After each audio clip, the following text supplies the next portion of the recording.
শত শত সন্তানকে হত্যা করেছে, পুরো রাষ্ট্রশক্তিটাকে তারা পকেটে ঢুকিয়ে রাখার চেষ্টা করেছে। ছাত্র সমাজ যে আন্দোলন করেছে, তারা যে বাংলাদেশ চায় এগুলোর সাথে তারা সম্পর্কিত না। এই ফ্যাসিস্ট সরকার আমাদের শত শত সন্তানকে হত্যা করেছে। আজকে জুলফিকার শাকিল তরুণ ছাত্রনেতা, তিনি মাথায় গুলি খেয়ে এসেছিলেন। আমি আজকে তার প্রতি সম্মান জানাতে, শ্রদ্ধা জানাতে এখানে তার শহীদ মিনারে এসেছি। তার মরদেহ এখানে নিয়ে আসা হয়েছে। এই যে শত শহীদের রক্তের উপর দাঁড়িয়ে শেষ পর্যন্ত ফ্যাসিস্ট হাসিনা সরকারকে পদত্যাগ করতে হয়েছে।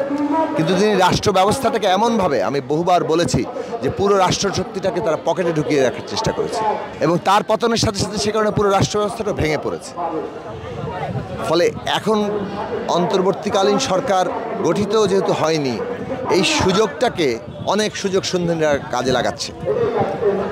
মানুষের মধ্যে বিক্ষোভ আছে, কিন্তু বিক্ষোভকে পুঁজি করে হয়তোবা এখানে সুযোগ সন্ধানীরা একটা কাজে লাগাচ্ছে। এর মধ্যে এই ফ্যাসিস্ট পূর্ববর্তী সরকার, তাদের দল, তাদের যেমন অনেক লোকজন আছে, আবার অনেক সুযোগ সন্ধানীরাও তৈরি হয়েছে।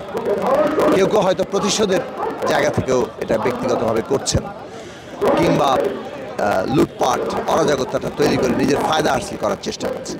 যেহেতু রাষ্ট্রযন্ত্র ব্যবস্থা প্রতিষ্ঠানগুলো এখনও কার্যকর এখনও পর্যন্ত হতে পারছে না, এই পরিস্থিতির সুযোগটা তারা নিচ্ছে।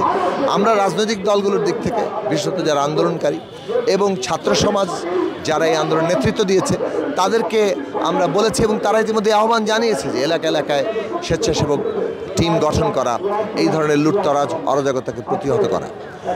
যে কাজগুলো অনেক ক্ষেত্রে করেছে, কারা এগুলো করেছে এগুলো তদন্ত করা দরকার। কারা ওই ধানমন্ডি 32 নম্বরে একটা জাদুঘর, যেটা শেখ মুজিবুর রহমান, যিনি বাংলাদেশে 1971 সালের প্রধান জাতীয় নেতা ছিলেন, তার জন্য যে জাদুঘর, সেইটা কারা এইভাবে আগুন দিয়ে পুড়িয়ে দিল, কিংবা আমাদের বীর শ্রেষ্ঠদের ভাস্কর্য ভাঙলো, এগুলো নিশ্চয়ই তদন্ত করতে হবে। এবং এই বিষয়গুলোকে যারা এগুলো করছে, তারা আসলে বাংলাদেশে ছাত্র সমাজ যে আন্দোলন করেছে, তারা যে বাংলাদেশ চায় এগুলোর সাথে তারা সম্পর্কিত না। ঘৃণা বিদ্বেষ ফ্যাসিস্টদের কাজ ছিল।